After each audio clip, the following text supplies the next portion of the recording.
Good evening, everybody, and welcome to tonight's On the Sofa. We've got a very interesting one tonight. We're welcoming and very pleased to have Graham Scott, ex-Premier League referee, with us this evening. And you'll see from Graham's attire shortly who he supports as well. Actually, this week's a very busy one for us, not only with the two cup ties against the League One teams, but off the pitch, it's a very busy one for the Supporters Club this week as well, because we have two very exciting events coming up this week, supporting the vital work that Prospect Hospice do.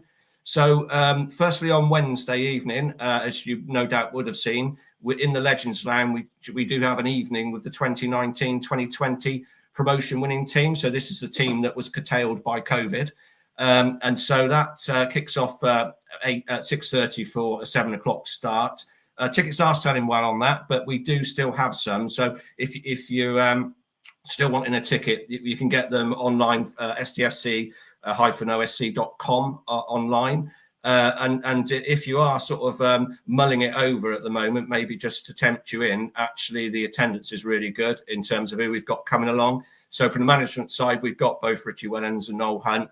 We've got Anthony Grant, Jordan Lydon. We've got Jerry Yates, Matthew Baudry, Paul Caddis, Rob Hunt, Dylan Jarasimi, Gabriel Sokoami, Romani Edmonds-Green, Luke McCormick. And in addition to the players, we've also got our award-winning kitmen joining us for that one as well. So this should be a fantastic evening. So if you haven't made your mind up yet, hopefully that's just made it up for you. And please come along. And then following on from Wednesday evening, on Sunday morning, we've also got a memorabilia fair coming up, which again promises to be a very good event. That's in the Legends Lounge again, and that's from 10 till 1 o'clock, 10 to 1 on Sunday morning, the memorabilia fair. So that is free for entry. It's £10 if you wanted a table to be a seller there. Obviously, please let us know ASAP if that is the case, because we're running out of time in terms of that. And also, we would still take donations. If you have anything for us to sell, that would be brilliant still as well. So thank you very much for that. And hopefully we'll see you at both of those events this week. And in terms of information on the memorabilia fair, that's if email address for that is admin@stfc-osc.com. You can get hold of us in that way as well. So it would be great to see you all there.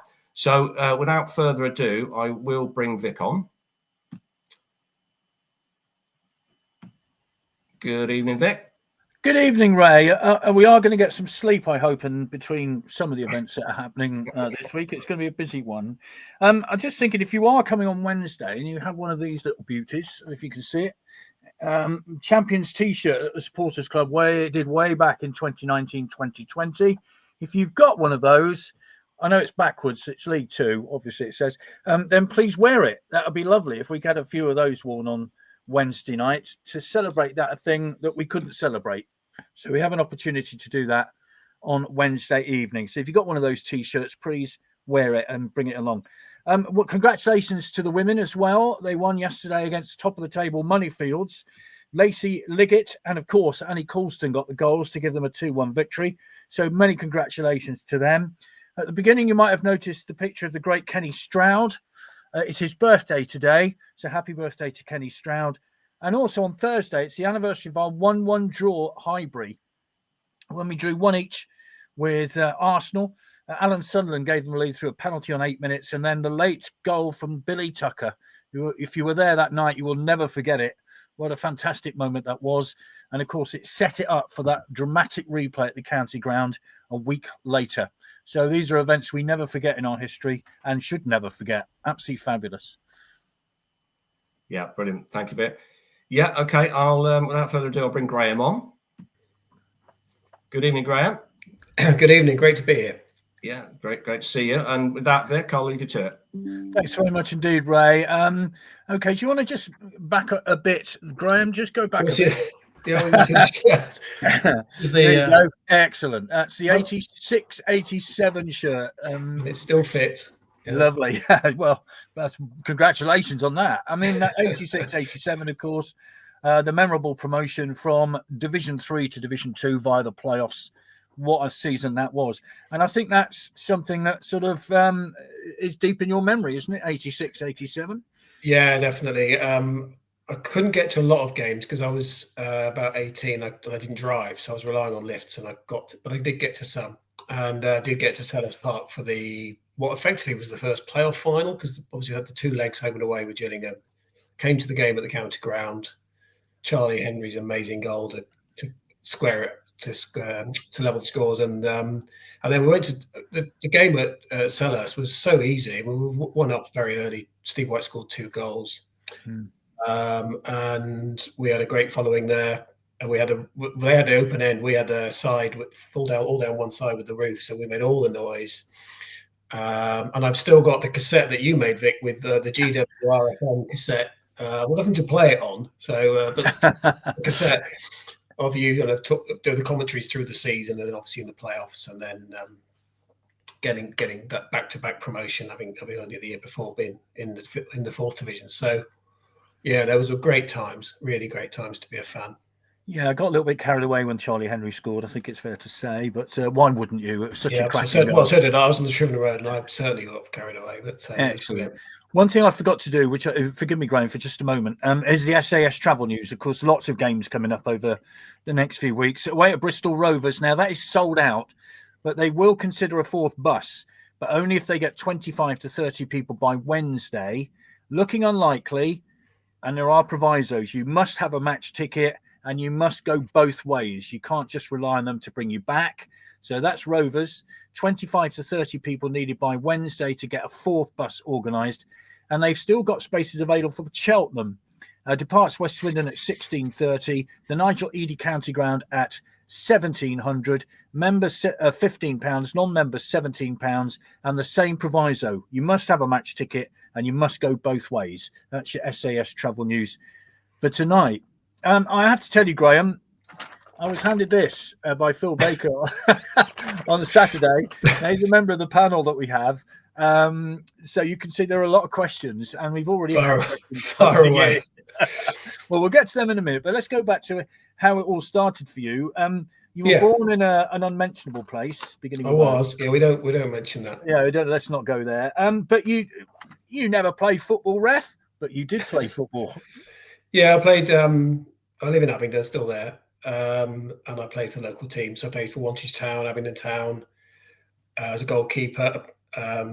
Youth football was all right, did okay, got some rep games and things like that. And I was told I played in a game at Highworth, and I was told by my manager that Swindon had sent someone to have a look. I thought, wow, this would be just dreams come true. But oddly enough, I wasn't quite good enough. But I played local football, quit at 27 through injury, and then having had a year off, thought I'm going to have to do something else here to stay in football.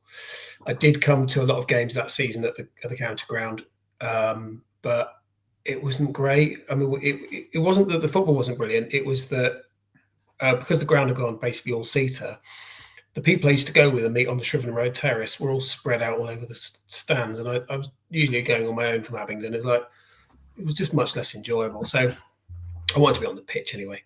So took up reffing, and that was obviously became my career in the end. Yeah, and how did you work your way through the list? Because I've got down here 2008 to 2015, the English Football League national list of referees. 2015 to 2025, the Premier League select group of referees. But before that, 2006 to 2008, the Football Conference national list of referees. You don't immediately get chosen to go on that national league list. Absolutely not. So I started on the North Berks League, even though it's mostly in Oxfordshire. Still had that name from history. Did my first game at Farringdon. The anniversary was on Saturday, on the 29th of November in 97. And I did come out I did Supermarine a few times coming through the system. So you start off on the bottom of the ladder, you're doing Parks football. There's the classic one man, this dog, or maybe a few subs and a man with a bucket. And then you break through into the Hellenic League in my case, which obviously did extend across to the west from Abingdon. Did games at Gloucester and so on, Bishop's Cleeve and others. Did that for 2 years from 2000 to 2002. And then got promoted into a kind of national system, but basically covering Southern England. So I was doing the Southern League. I did Supermarine in the Hellenic when they won it, and then I did them again in the Southern League when they were in that. And then after 3 years of that level, moved on to the national, what was then the conference. and did 3 years on that. So by 2008, I got into the Football League middle. Did run the line on the Football League for 3 years. Did one game at Swindon. So in my very early days, we didn't declare who we supported. We just declared if we had a season ticket or if we were a shareholder or we had a family member who was. So then they sent me to Swindon on Boxing Day because they tended to keep us local. And I did a line against Wickham, which Swindon did win, but I didn't like it. I didn't enjoy it. It was very, very difficult because you feel compromised. And I was glad that the following season they tightened it up and said, right, we need to know you support as well. So I then thereafter I never did a Swindon and also I didn't do the other lot because partly geography, but also because of the rivalry. How do you know that people are watching you, or is it purely on a marks-based system? Is there like a talent spotter watching you?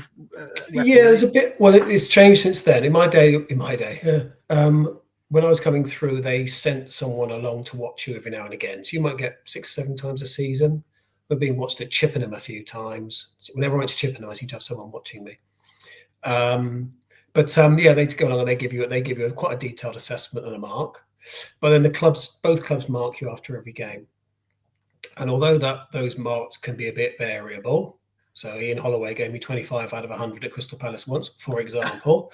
Right. It's the way it goes. But he no doubt thought I was lucky to get that. But you get marked by both clubs, and those marks are sometimes affected very much by one-off incidents, one-off decisions. And they'll say you had a terrible game. And you're like, well, I didn't have a terrible game. You just didn't like the penalty I gave. But equally, over a whole season, if you do 30, 40 games, there's enough numbers there that they kind of balance out.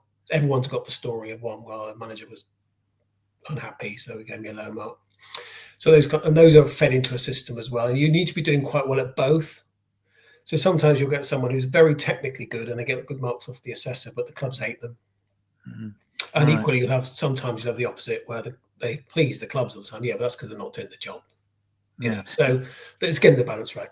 So if a club says, look, we don't want Graham Scott to referee us this afternoon, that is taken, or you're taken off the game, or how does that work? They wouldn't get, no, I mean, it doesn't tend to work that way. Going back again, I'm talking about 20 years ago when I was coming through, the appointment secretary used to be quite tough. So if someone said they didn't like you, you'd send them back the next week and say, no, you don't get to veto who the ref is.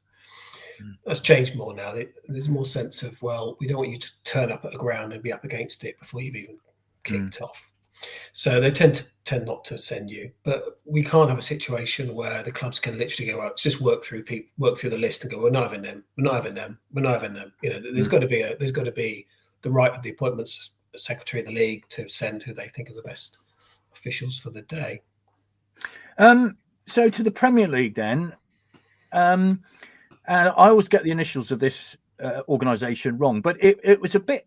It wasn't a smooth move up to the Premier League, was it? I think it was a very senior referee who thought maybe it was a bit soon. Is that right? Well, I don't know about that. I was 46. But anyway, no, I mean, when are you ever ready? I'd done 7 years on the Football League. I'd been in the top reaches of the merit list. So that list I described, and then the Football League gets assessed every game. So there's an assessor at every match. And there still is at the counter ground now. There's still someone sitting in the just along from Don Rogers normally, who's making notes. I've been knocking on the door for quite some time. I did a Premier League game at Burnley, which went really well as a trial, and then I got promoted. So there's never, I mean, you can only ever though do any job once you're given the opportunity to do it, and you can only gain the experience that you need to do that, operate at that level by doing it.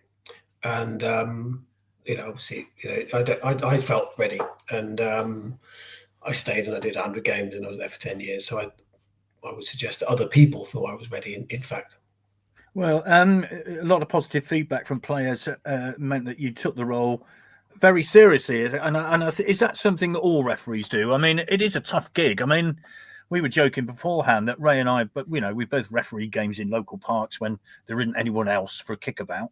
And that's a tough gig. But I was Anthony Taylor yesterday, Chelsea Arsenal. My goodness me, that was like a mixed martial arts game at one point.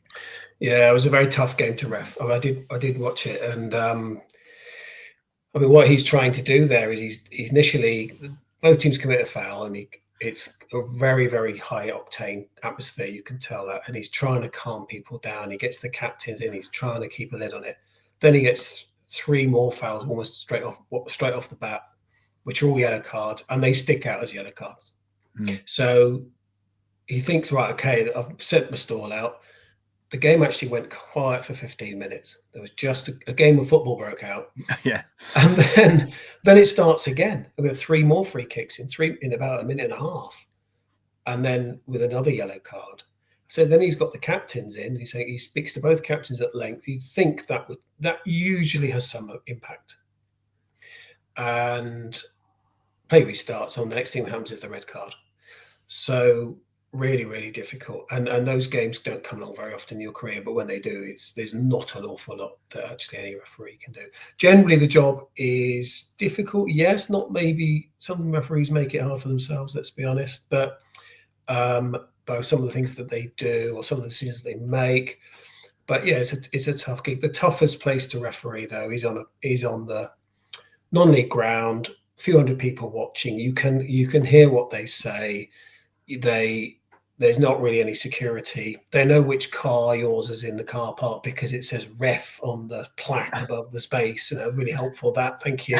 But you are you're up against it, really up against it at that level. And nowadays, everyone's got a phone and a camera and a video, and you could could even be right, but the decision looks wrong on the video, and it's stuck up on social media, and it's round the world in an hour. You haven't even come off the pitch, and you've gone viral as an idiot. So it's becoming more difficult in that sense.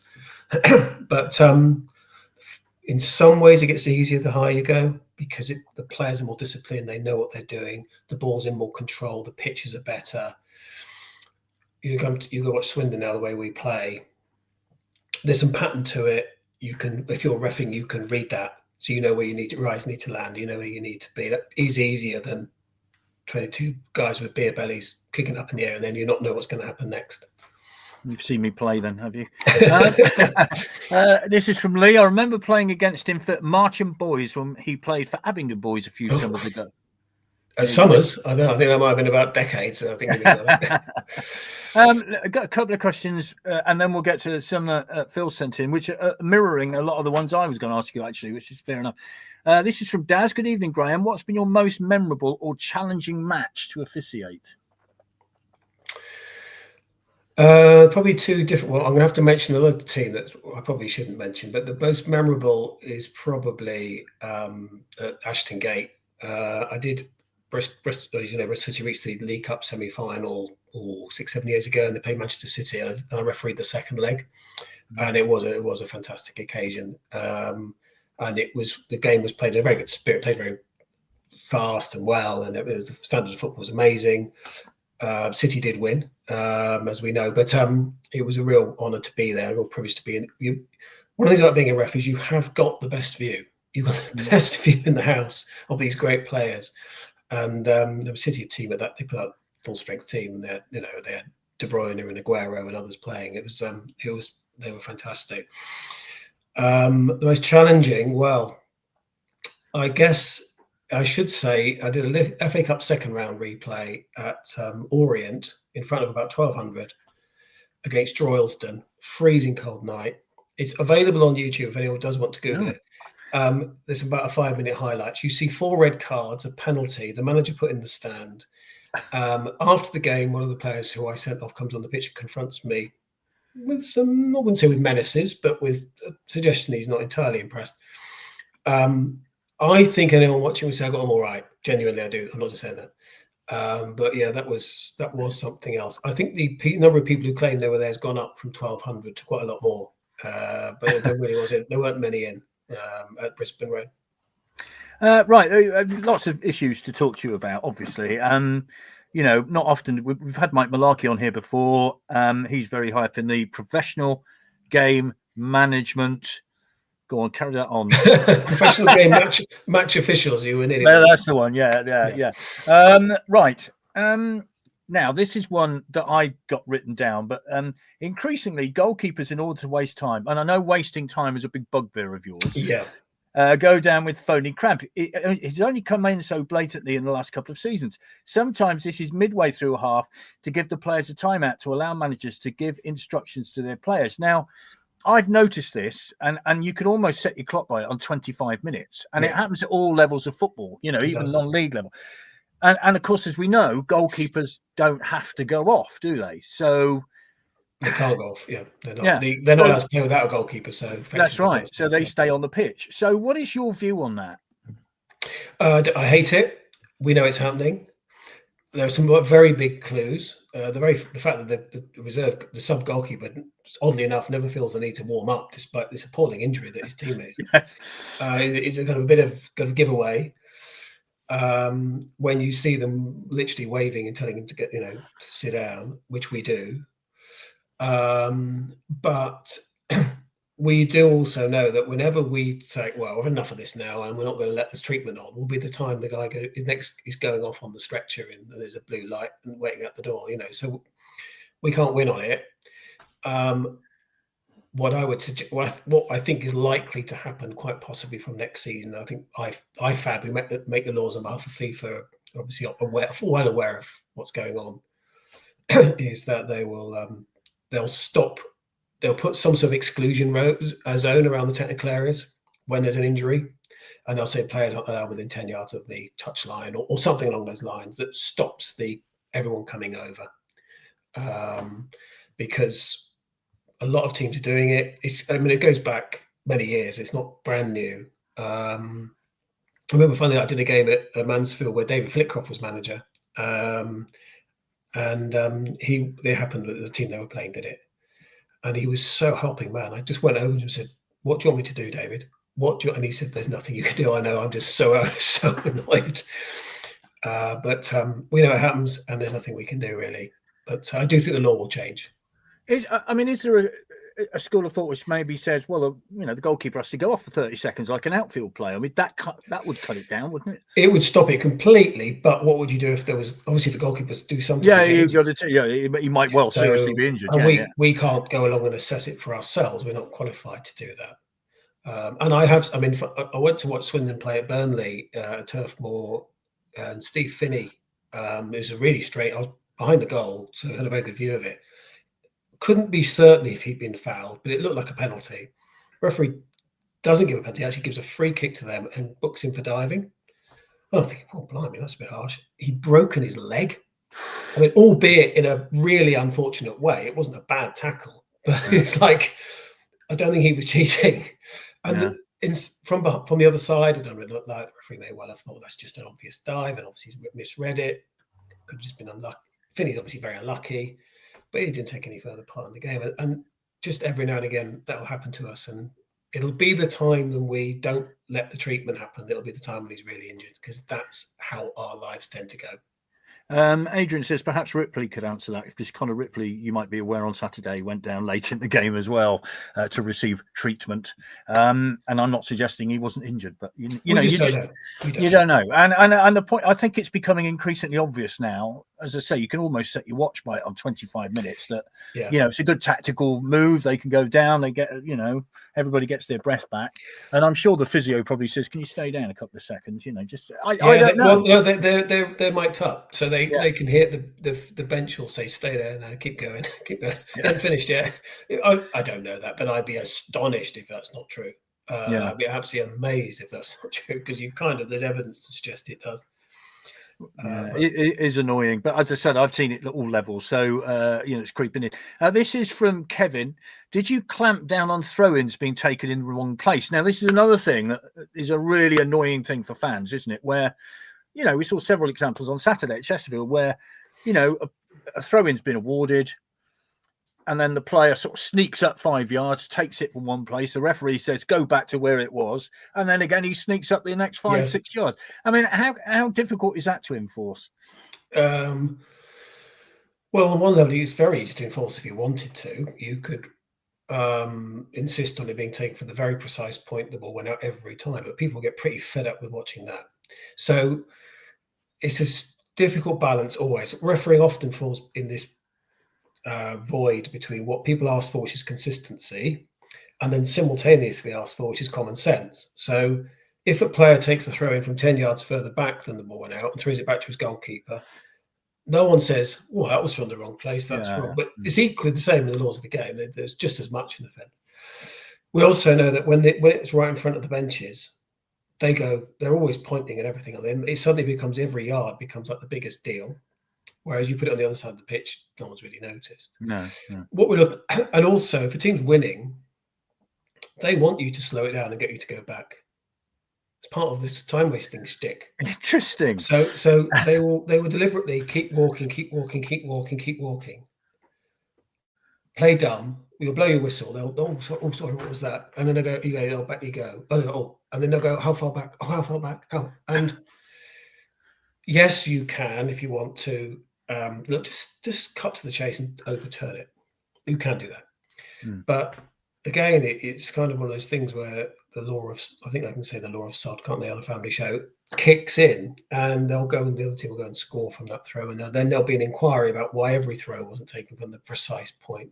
And then if you do overturn a throw, of course you've got to be very careful that it's now taken at the precise point, or else the other team will just commit the same offence. You've not penalised it, and then you get into trouble for that. It is a bit of a nightmare. I did see one at Swindon at the Notts County game where I've forgotten even know which team it was. Could have been us, could have been them. He made good. I mean, we tend to exaggerate when we're talking about this, but I think he probably made about 10 or 15 yards. And I thought, no, that I wouldn't have allowed that. But we want the ball in play. We want to get the game on. The other thing to bear in mind, if a player throws the ball down the line, as in that kind of classic throw in where you're throwing it forwards down the line, they very, very rarely retain possession. So if you see a player going to throw the ball down the line, well, that's good because we're going to get it back in a minute. So don't lose sleep over it. They don't gain very much at all from doing it.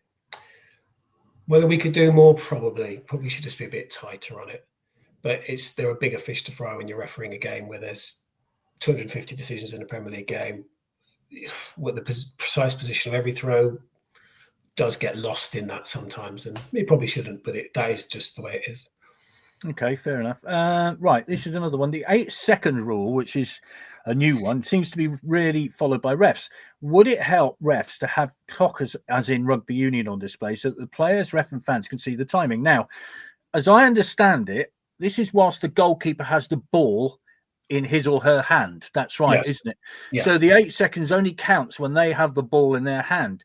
If they drop it to the ground, they can do it. 8 seconds, because anyone can challenge now. So there's two parts to the 8 second thing. One is that when the goalkeeper is deemed to be in control of the ball. So what was happening, as we all know, the goalkeeper would catch the ball perfectly easily and then flop forward on the floor, lie there for 3 or 4 seconds, kind of eventually kind of stagger to their feet, walk to the edge of the area, kind of pretend, oh no, it was doing everyone's head in, I think. So that's when they have control of the ball, but the other team now have to let them release it. They can't stand someone in front of them, or else we would have a problem, obviously, to enforce. The games I've been at, it has been enforced, but not by penalising it. It's been enforced by the referee doing what they've been asked to do, which is after 3 seconds, you hold a hand up, 5, 4, and yes, you can get a stopwatch out and go, oh, actually, this one was 9.1 seconds. But that's not the spirit that we're talking about here. And the trouble with the clock is at 8.01, we're gonna have a corner. And that, although you can say, well, that is the law, yeah, but really that's not how football laws are generally applied. There is a little bit of license, a little bit of wiggle room. And I think it's been working well. It stopped what was really there to stop, which is the goalkeeper doing what I just said, which is going to hold the ball for ages, walk to the edge of the area, faff about. Although technically you could say, well, all they have to do is hold on to the ball for 5 seconds, drop it, dribble it around a bit, pick it up again, and then they can't pick it up again. They can't pick it up again. No. Right. Okay. Once they've had it in their hands and released it, that's it. They have to. Then they can't pick it up again. They can, but it's an indirect free kick. Okay. So that clears that up. Yeah. Okay. So fair enough. Yeah. And I think I've seen one corner awarded this season at the county ground for it. Okay. I didn't know we'd had one. There's been one in the Premier League, I think, at West Ham early on, and that wasn't a goalkeeper. It was in the first half. Goal wasn't time wasting. He just forgot. It would seem it looked like absent-mindedness rather than, oh, I'm going to slow this down. Just wasn't switched on. I think it was the first week. It was certainly early on. Fair. This is another one, and I think Swindon fans have noticed it with Harry Smith and now Ollie Palmer. How come deliberate, blatant pushing of an opposition player is totally overlooked on most occasions? And shirt pulling. Now, shirt pulling, as I understood it, was a yellow card offence.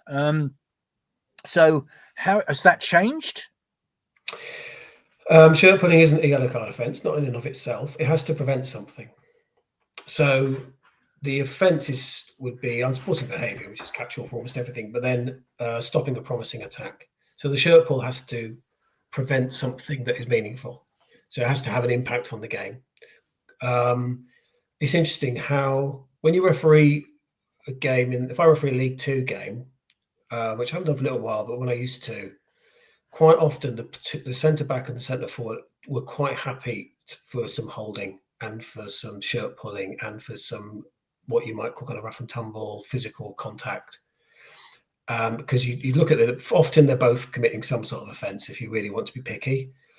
And you look at the two players and not one of them looks at you going, where's my free kick? They're just happy to play on. And generally, I've only been to 2 games at Swindon. And unfortunately, one of them was one when Harry got injured. But obviously, I saw Palmer play in the other one. And I didn't get the sense that they were unhappy. From the stands, it often looks and feels different to how it feels when you're in the middle of it. And we can have a if when we start penalising it, people say, "Well, it's turning into a non-contact sport when it goes against us." When it goes forward, of course, we're very happy and we're fine. But I don't think it is that big. I think that the holding and shirt pulling in the penalty area at penalties is still an issue. The problem that the referees have got in League 1, League 2 is they're there on their own. The assistants are a long way away because, of course, one's by the corner flag, one's on the halfway line at a corner. There's probably going to be somewhere between 16 and 18 players in a kind of square, 15 by 15 square yards. You don't know where your eyes need to land.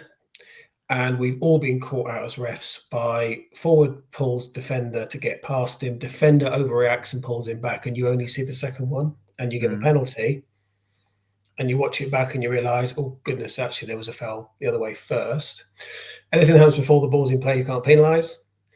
So this is why the ref goes in and goes, stop doing it, which annoys everyone as well. But if he doesn't do that, then it continues after the ball's in play. Then he has got should penalise it. So the whole thing is a nightmare. With VAR, you can at least pick the bones out of it, but even then you're sitting in a chair looking at the screen and going, "Oh, blimey, there's little battles going on all over the penalty area." So again, it's very difficult to know what we might do about it. Nuclear option have corners like hockey, where the defending team have to stand up on the line and the attackers are all outside the area. Then that stops it. Don't think anyone's up for that, but it's an idea. Or you do. Some teams have started doing actually. They leave players up on the halfway line, but I think at a penalty corner at hockey, you have to leave a certain number of players in the other half. So you restrict. If you have more space, you have less holding. But I share the frustration because it's horrible when you're reffing as well because you feel like you can't take it all in, and you're going to miss stuff, and it'll be obvious from higher up as well. I advise anyone to go and watch a game. Go and sit in row A and watch the game. And there's a reason why those seats aren't popular generally because you can't see much. No, quite. Well, you're ref. That's the level you're at. Yeah. It's sitting where I do in the kind of halfway up the stand. You can see most stuff, can't you? So you see more, but you can't ref it. We couldn't say, well, we'll sit the ref in the stand then. Well, I don't think that's going to work either. So lots of intractable problems possibly. But that's the challenge I guess referees have to face. Just goes to show how difficult the job is, doesn't it? Because we're all experts, as you know, 8,500 of us all know better than the referee does. So it's fair enough. This is from Nick. Do you ever see American-style timekeeping happening, i.e. 30-minute halves, but the clock stops when play stops? Now, in rugby, of course, they already have that kind of system, don't they? And, until the red clock comes on, off you go, you keep going. Do you ever see that? I mean, because the actual playing time in a 90-minute game is not 90 minutes, is it? There's so many stops and starts. So would that be a possibility? It's a possibility. Whether I see it coming, well, League Two is the worst, by the way, for ball in play time. It gradually gets lower the further down you go. I can see it coming, but I don't like it. We've got quite a few American owners now in the Premier League, and a lot of the other changes they're making are in line with what the American sports have done over the years. American football started as 2 halves, and look what it is now. It's 3.5 hours, spread out. It's an hour's play, 4 quarters. We have long breaks. I don't want to watch that. I don't want to go to Swindon or any ground and watch 4 quarters that takes 2.5, 3 hours. I think rugby doesn't quite stop the clock every time. It's a bit. I don't think it quite works for me because they'll spend 3 or 4 minutes on a scrum and the clock still runs. Nothing's happening. And also there's always a debate to be had around when you blow the final whistle. So in rugby, it's when the ball goes dead, it goes out of play. But you can have games that go to the 100th minute, so the 90th minute, 80 minutes. They have 80 minutes of game time because the ball doesn't ever go dead, or it's a penalty to that team, to the team that's attacking, and therefore they get to take that penalty, so they keep going. And I'm not convinced football would want that. But I also accept that 56 minutes, 55 minutes in a game that should be 90 doesn't sit right either. I would prefer, I think the 8-second thing we talked about before about goalkeepers, there is some suggestion that we extend that to other stoppages. So once the thrower for a throw-in, say, has got the ball, they've got to release it within 5 seconds or whatever. They've got to get the game back on, because we see I'm going to throw it that way, or I'm going to throw it way, and very hard as a ref to police that consistently. Whatever you do, you can find yourself being called too pedantic, or not understanding the game, or being too lax and letting too much go on. So I can see the stop clock coming. I'd rather we tried other things first. If it really came to that, then okay. But I suspect what would happen is that teams would slow down the game even more. We need to remember that teams slow the game down not only to waste time, they slow the game down to kill the game, to kill the tempo, to silence the crowd. Sitting down goalkeepers is also partly home team in the ascendancy, 1-0 down, 2-1 down, look like they're going to get the equaliser. Goalkeeper sits down, kills the atmosphere in the stadium. We have 2 minutes off. That is another motivation. It's not just the tactical team talk that's going on. So we need to do more. But it's not only on the ref. I mean, it is the people who run the game, or the managers and the players and the club owners. It's their product. It's in their interests to keep the game exciting, that people want to subscribe to TV channels and so on to watch it. So it's not just about winning today. It's about a longer, bigger picture. Fascinating. And I know in hockey there's a clock in, when a goal is scored, they have so long to turn around, don't they? And actually take used to be a bully off, but it's not anymore. Yeah, that's right. Now then, let's have a look. More questions here. Goodness me. The view of fans in the lower leagues is that the referee standards have declined significantly in the last few seasons. Are the assessors failing to draw referees' attention to their blatant errors and coaching them as to how to improve their performance? Now, I know it's difficult for a former referee to comment on this, but we often say the standards in the lower leagues aren't great. What would you say? I said it, they have not fallen. And I know people have that perception sometimes, but I've got a set of newspaper cuttings that go back to the 1930s that say the refereeing standards keep falling and they've never been any lower and all that stuff. It's always been the case. By the way, every country in the world thinks they've got the worst refs. They don't ring in Talk Sport in Madrid and go, "Oh, the referees here are so good. We love our referees here. We're so lucky because England, they're terrible." It doesn't work that way. They ring in and complain about theirs too. And it's certainly not the case. The standards dropped. The referees in League Two are there for a reason. They're not as good as the guys in the Premier League. Well, there's a thing. The players aren't either. That's why they're playing there.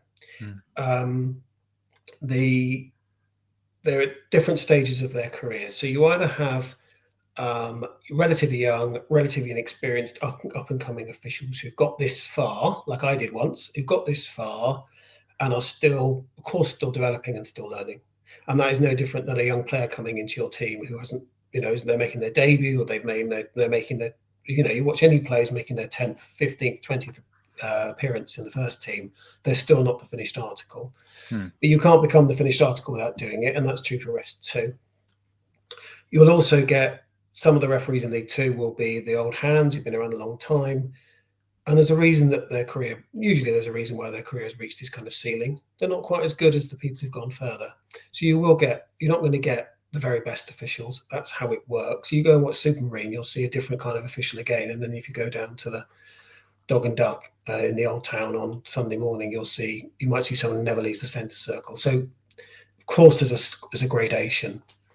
The games I've been to at Swindon, I've been to twice this season. Referees did fine. Neither of them were brilliant. One raised his profile too high. I say didn't think he needed to. He started giving things that didn't need giving. You could let the game flow for about 15 minutes. But fundamentally, they were all right. They were good enough, and the football wasn't great. I went to the Barnet game. I can tell you the football wasn't very good. It's not like we can say, "Oh, these refs are terrible at this level." Well, that night, the players weren't very good at that level.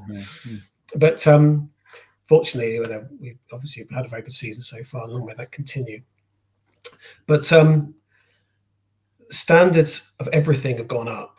So what we spoke, didn't we, Vic, about the promotion teams of the mid 80s, and I've said the 85-86 team, which won Division 4, probably the fittest team in the league, probably the fittest team, possibly in all 4 divisions, and they'd be nothing like as fit as today's Swindon first team.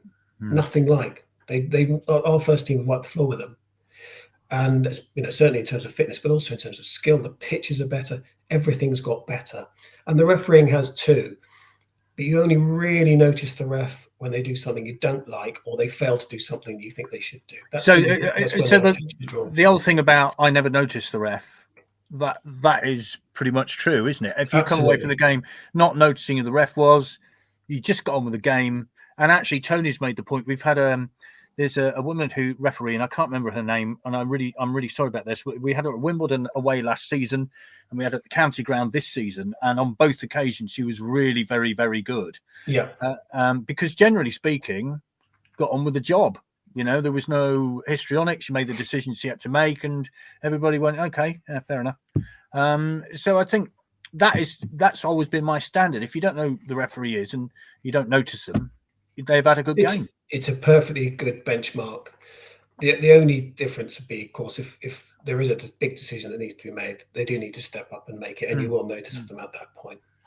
But yeah, I would agree. You don't generally notice the best refs, but you're more likely to notice the referee in a game that you're losing, especially at home, because the away team, we do it when we go. And no doubt we did it at Chesterfield. I didn't see much of it, but I've only seen the goals really. But we would have slowed the game down when we're winning late on. We are going to test the boundaries of all sorts of things when we're winning, and that's part of the game, and it's what we do. When it's our team, we don't mind it, and it's the other lot we do. And then, of course, the referee's profile is heightened. You see, that's always been when people sort of moan about the other team slowing the game management or whatever you want to call it. I kind of think, well, if we're 1-0 up away from home and we didn't do that, I'd be really disappointed. So, it's the way you look at it. Right. Now, lots of questions coming in. So it's very difficult to get through some of these quickly. But this is from Tony. So what is the brief of linesman on offsides? That is on Saturday. Swindon first half, linesman was 5 meters off the back man, seemed to miss offsides when trying to catch up with play. Now, the offside rule, gosh, we could do a whole program about the flipping offside rule and handball. What the heck is that? Please don't. Yeah. Well, obviously, as I said about throw-ins, we tend to exaggerate. I suspect it's unlikely an assistant at that level will be 5 meters off the line. If he was, then he was. But actually, it was he. Shouldn't be, because that's the first fundamental for the assistant's job, is to be in a position to judge offside. They don't need to be bang in line with the defender, the relevant defender, the whole time, because of course if that team's got the ball, there can't be an offside offence. But generally they do, and I have to say generally they're very good at it. All I'd say about offside, I've been to the county ground twice this season, and the people around me are screaming for offside, and I'm thinking, no, he's on there. Just Because clear it up, I've got because a trained eye. My eye is trained to know. Yeah, but the fact of the matter is, the offside rule ain't what it used to be, is it? I mean, basically, if there was only one player between you and the goal when the ball was played, you're offside. But it's not like that anymore. It's much more complicated, it seems to me. Yeah, that's driven. Yeah, so it is, but it's driven by the people who make the laws want more goals. So again, at one end, we want lots of liberal interpretation of offside because we want our team to be able to score, and then at the other end, it's not, hang on, what's he doing on the pitch if he's not interfering with play? So that's how football. We're all the same, and I don't think any differently when I'm going to a game. But I mean, in terms of it starts with the position. They've got to be nearer the goal line than two defenders. Sorry, then they need to have two defenders between them and the goal line. Obviously, level counts as being. Which may include the goalkeeper, of course. Which it does always includes the. Well, yeah. Yes, it doesn't have to include. Yes, it has to be any two defenders. Any two, including. So the goalkeeper's out, then you have to have two others. And then it comes down. Well, if you're in an offside position when the ball is played, and you go on to play the ball before anyone else has touched it, that's an offence directly. That's end of. Everything else is subjective. Whether you've interfered with play, whether you've been in the line of vision of someone who therefore they couldn't see the ball coming, or the goal. Typically, that's the goalkeeper who maybe is his view blocked and can't make a save. They would otherwise, or at least try to make a save. They otherwise would have done. If the ball comes back off the post or the bar, that still counts as being offside, or if it's deflected off a defender. So if it hits the defender, it's not a controlled play, then you can still be offside. But there's so many elements. There are a lot of elements to it. And again, I just plead for a little bit of empathy and sympathy for the two people who between them have got to work all of that out sometimes when it's in a very crowded penalty area, for example, because it really is not easy. And the standard of lining is definitely improved from when I used to be on the Scrivener Road and stand behind some of those guys. They've definitely upped their game, but they'll still make mistakes, and they haven't got the cameras to bail them out. Do we have to accept that? I mean, we all accept footballers make mistakes, don't we? I mean, in a matter how many mistakes are made in the course of a game? Misplaced pass, missed opportunity, all that stuff. We kind of accept that's part of the game, but we don't seem to accept that officials making mistakes are part of the game. Should we be more lenient? I think it depends on the error. So I still watch a huge amount of football, mainly in the Premier League, but I do watch, obviously, I come to Swindon when I can. I have been to some League One and League Two games this season. And sometimes you see, as a trained referee, I can see how an error has happened. I can understand it, and I often can forgive it. There are others when I can't. It's inexplicable. I don't know how they've reached this outcome, and those are the ones that, absolutely, that criticism is absolutely fair at that point. But we obviously, as you say, you'll have a player who misses. Sometimes if a player misses an open goal, I think, how have they missed from there? I just cannot work it out. Or a goalkeeper lets a really soft one in, and you think, how has that even happened? But I wouldn't say that. I've never said that referees shouldn't. It's not fair to criticise. By all means, criticise, but do it from a position of knowledge. So don't criticise me for not applying the laws of the game when actually I was right. So don't come in with that one, and accept that it's often an opinion, that it's not definitive. So a lot of the decisions that fall in the margins around what is a penalty and what isn't, is that enough contact? The two players come together, one ends up on the floor. It's always the attacker who ends up on the floor. Funny that, but that may be because the defenders actually fouled them. So a lot of those decisions could go either way, and the referee's making one judgment based on one view in real time, not knowing what's about to happen next. You watch a replay, it's easy. You know what's about to happen. You can then look for it. Oh, look at this handball. Oh, yeah, so it is. You don't know it's about to be a handball. So when you're reffing it for the first time. So a bit more empathy, but that doesn't mean you can't criticise. And if you think the referee's rubbish, by all means, let your feelings be known. Just do it in the right way. We don't have to be. We know what people, when people cross that line. When they're, you mentioned it, there are some very good women referees in the Football League coming through. We don't need to use their gender against them. any more than would someone's race or anything else. But as long as it's about the game and it's an opinion about the decisions, I could always take the hit. Kevin says some mistakes cost teams goals, and I think we all remember years ago Bolton. Yeah, but we also we also win games because of mistakes. Yeah, so fair enough. we don't go, oh, the ref was good today. He won us that one. We never give the ref credit for winning us the game, do we? Even though actually that goal we scored should have been disallowed. So whether it evens out over a season, Ian Holloway would say it doesn't. He commissioned some research when he was Blackpool manager. He thought proved otherwise, that smaller clubs were getting a less of a deal.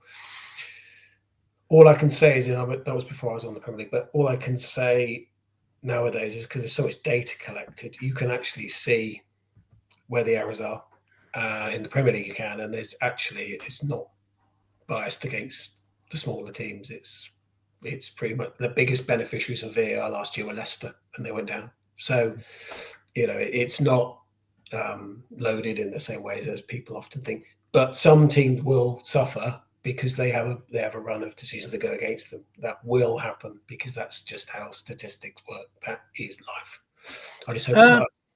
Yeah, let's loads coming in. I mean, we're not going to go all these in. So I was just going to say, could you come back in the new year and do another one? I'll stay as long as you like. Yeah. But also, I'm happy to come back. Yeah, it'd be great because obviously, gosh, we all, as I said before, there are 8,500 referees in the crowd on Saturday afternoon. You know that. Let's have a look. Hi, Mike. Why are managers in the Premier League allowed to continually wander outside the technical area? The worst offender is Arteta, but the fourth officials never appear to reprimand him. Now, can you clear up who is allowed?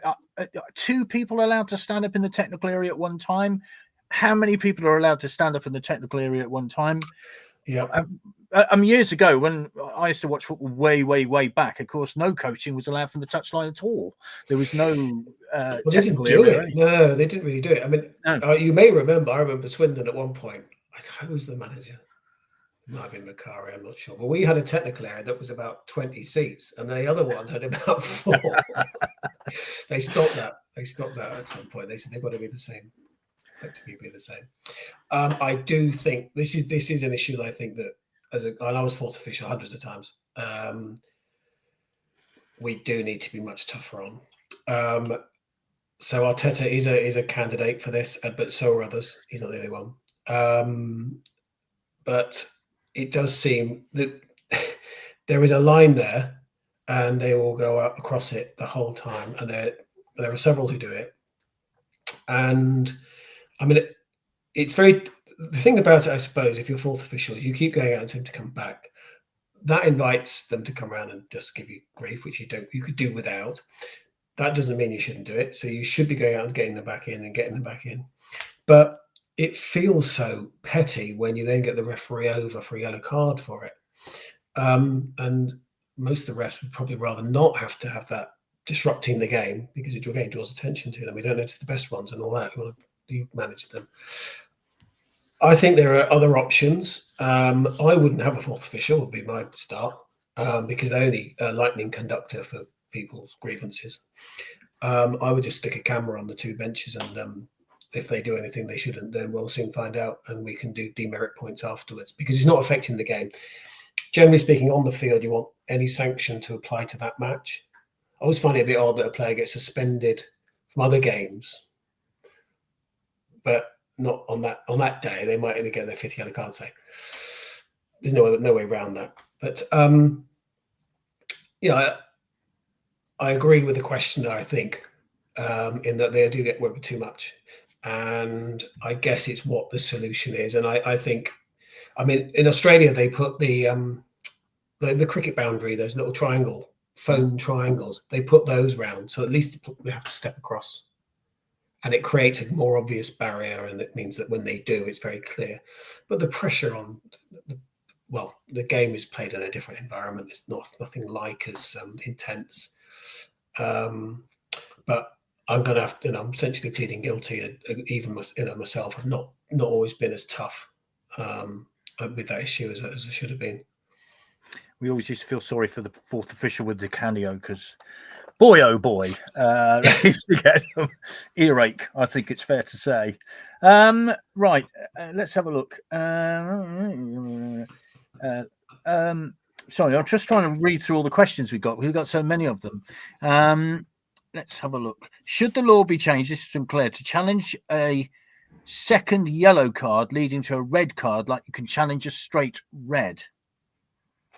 I understand that. No, I understand the question. So they are looking at this for the World Cup, which was next summer.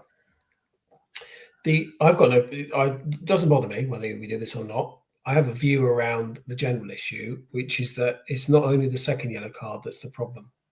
So quite the biggest issues we've had in last few seasons in the Premier League have been where the first yellow card isn't a foul, or is exceptionally soft. It's like, well, it might just about be a foul, but it's not a yellow card for that. It's just a misread. We don't have the VAR checking first yellows, because if we did, we really would be there we're back into American football territory. It would just take forever. Well, there'll be a danger of that, because you not only would have to check when there is a yellow, you'd have to check when there isn't. So it can't be a nightmare. So we have to draw a line somewhere. If we go for the second yellow, unless it's mistaken identity, which the VAR would sort out anyway, then there's no current system for any sort of check. We could do that. I think there's enough. Most people's complaint about VAR is it's too intrusive and there's too much of it. But then if the feedback is actually want a bit more of it in these circumstances, well, where eventually we'll say, well, we cannot referee the game from a studio. You cannot do that. It's really important the referee stays on the field, because they understand what is going on much better feel for what's needed in that particular game in that particular moment. The questioner also uses the word challenge, and I think that's actually worth looking at, because I would much prefer we had a challenge system. I've sat in the VAR chair 100 times plus. Obviously, been referee with VAR many, many times, and I've watched other when Fourth Fish on, watched other games with it, and I think it's too intrusive. And actually, it'd be much better to say to the managers, right, you think it's clear and obvious, you tell us you think it's clear and obvious, challenge it. And they can challenge what they like, as far as I'm concerned. If they want to challenge a yellow card or a corner or a throw-in, that's fine. They only get two. They one in each half. And if they burn it because it's actually proved that they were wrong, that the referee was right, it's tough.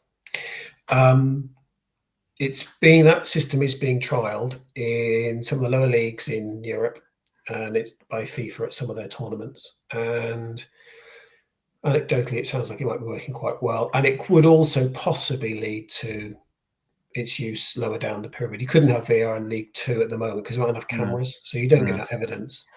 It would be very rare you'd have something conclusive on the footage. Mistaken identity probably would be one. Maybe this offence was actually outside the area, not inside. If it's a half offside close to the halfway line, it can be clear, but anywhere else it's not. Very rare, not conclusive anyway. But a challenge system, certainly in the Premier League, and you maybe have some sort of a system in the Championship, conceivably. But it's what fans want. I'm all for. It's the fans' game for me. And the worst thing being ref with VAR is when you're standing around for 2-3 minutes, which I've had to do. 3.5 minutes thing was the worst one I had, and it feels like much, much longer, and everyone's just getting cold and miserable and what's going on. It's horrible, and there's no information in the stadium, and the only people who really suffer from that, well, the players and the fans, and they're the most important people. And it takes the joy out of a goal, doesn't it? It ruins it. Yeah, it can do. It sucks it out, because you've got to wait, and you celebrate, and then think, oh, hang on a minute, and then you've got 2 or 3 minutes, and then it's a goal, Yeah, and somehow it's never. I mean, some people say, you celebrate it twice. No, you don't. No, you don't. It's not the same. I mean, the best goal, you mentioned Kenny Stroud, the best goal I've ever seen was against Everton, 1977. At the counter ground on a bit of rolled mud. He scores from about good 30 yards in the top corner. And I was with my dad in the North Stand, and what was then called the North Stand, in the orange seats as they were. And you'd hate to think that would be, hang on, we just need to check. There wasn't a player who's called his heels offside, and look, he's blah blah, and it's somewhere in the build up. It's just Well, there was Paul Rideout's debut against Hull. I always remember he scored a fantastic goal. It was disallowed because David Peach was on the touchline, and it was just it ruined such a great moment. I mean, he scored later in the game, but it was a wonderful goal, and it just kind of took it all away, you know. And you desperately wanted a 16-year-old to get a goal on his debut. It's a real shame. But anyway, one thing I was going to mention to you, actually, there was a wonderful moment in the West Ham Liverpool game yesterday where a player, I can't remember his name, but you know the one I'm going to talk about. He got booked, and then he continually kept on at the referee, and you knew he was going to get sent off. I mean, do players not learn? I mean,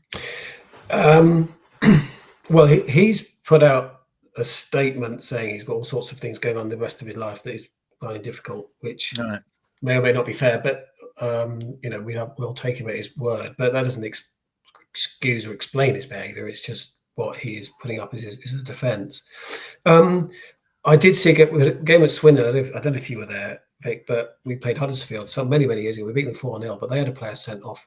And yes, I do remember. By Paul Alcock, sadly no longer with us, but who I did get to meet later, and I asked him about it. But he just was Paul was incredulous because this guy gives him a yellow card for a tackle, and he talked about a tantrum. I mean, all over them. He was up and down. He was slamming the ball on the ground. He was stomping his feet, you know. And Paul just kind of looked at him and kind of shrugged and gone, well, there's another one, you know. What I was surprised at with that incident actually is that the other West Ham players didn't do a better job. They had a go, they did try, but between the captain and his senior pros, they should get him away because the referee doesn't want to send him off there. He doesn't want that attention. But I think he did exactly the right thing at the right time, because it's very easy to say, oh, well, he should have done it sooner. But actually, you understand that players get emotional and angry and they're showing passion and all those things that we like to see, but it doesn't excuse the behaviour. And his behaviour did go on for much too long. And, you know, I was glad that Match Today actually showed the whole incident. Sometimes they cut the sequence because of time. I understand why they do it, but they cut it because of time. And you end up thinking, well, you got sent off for that. That's a bit, but no, it goes on, as you say, it goes on. Yeah, it went on forever. It's just kind of like, stop now. Yeah. No, I've done it. I've sent a player off it for I gave a free kick against him and he stood up, squared up in my face. So I gave him a second yellow card there and then. But it does happen very occasionally, but it's unusual. We do one more because we're running out of time, but it's been fascinating. As I said, we could go on for hours, but this is from Anthony, and many might remember this. What was the actual point of those officials stood near the goals at either end several years ago when they very seldom gave any help to the referee? I think you'll remember those people who... Yeah, additional assistant referees, they were called. What on earth were they doing? Well, I never did that job. It was only used in European competitions. It wasn't used in the Premier League, and it was used before VAR as a... FIFA were very reluctant to introduce VAR, and even goal line technology. If we remember, Sepp Blatter was very much against that until Lampard's goal against Germany. Then it became, we should. They were very reluctant to bring in VAR, and they thought having extra officials to see more would help. They were providing a lot more information than people realised, but of course they didn't carry flags, so people didn't know. And I know of examples where those additional assistants would say to the referee, that is a penalty. And the referee says, well, from this side, it's not, so I'm not giving it. Well, it turned out the guy behind the goal was right. But it looks to the world like, well, it's obvious somewhere he was. Why didn't he do something about it? Well, he hasn't got a whistle. He hasn't got a flag. He's only got his voice. So people were oblivious to a lot of those contributions, if you like.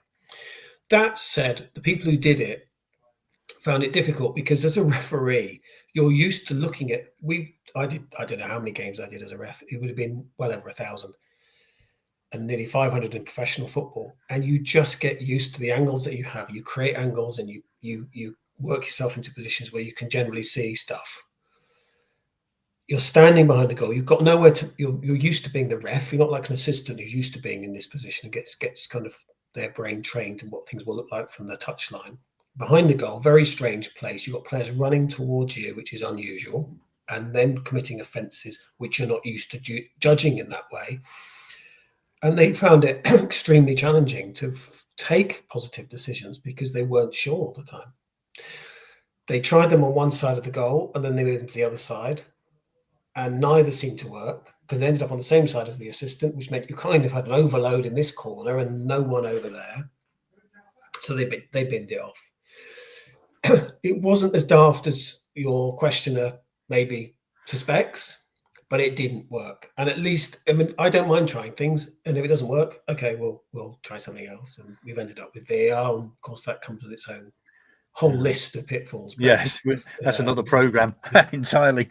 Graham, thank you very much. I mean, as I say, I mean, if you come back in the new year, that'd be fantastic, and because so many questions we can't get to, and as I say, there are so many bits of the game. I think, what are there, 17, 18 laws of football, of association football? Yep. But, you know, goodness only knows how many interpretations there are. And we've all got a different one. So it would be great if you come back in the new year. It would be fantastic. And we could go through some more of it. So, I shall be at the, is it Cheltenham at home next Tuesday week? Yeah, I'm coming to that. It is. All being well, we'll be coming to that. Oh, well, in that case, then I might ask you to come down and do a pitch interview. Would you do that? I don't mind coming in. I mean, I'll be almost certainly be at the game. It's in the calendar. I've got nothing else on. So. I will drop you a text about that. Okay, please do. You know, lovely. Well, there you are, Ray. I mean, we could go on all night, but yeah, absolutely fascinating, Graham. Really great. But we have got a quick guest appearance before we sign off. Hello, Chris. Hello. Hi, Graham. Hi, Ray. Right, I've just popped on just to say we've got a very special birthday tomorrow. And so I just wanted to come on and say happy birthday, Vic, for tomorrow. Thank you. I'm not going to say the age. No, just that's up to you to say that. It's got a 7 in it. We'll leave it at that. A 7 and a 0, but we'll leave it there, shall we? Yeah, have a lovely birthday, and I will see you tomorrow. So I was going to say it entails Swindon against Peterborough tomorrow night. So yes, there we are. Thank you very much. Really so have a good day. Thank and you. I will go now. So thank you. Bye. Bye. Yeah. Okay. Thanks again, Graham. And as Chris said, happy birthday for tomorrow, Vic. Thank you. And, Thank you. We'll see you all next week. We will. Thank you.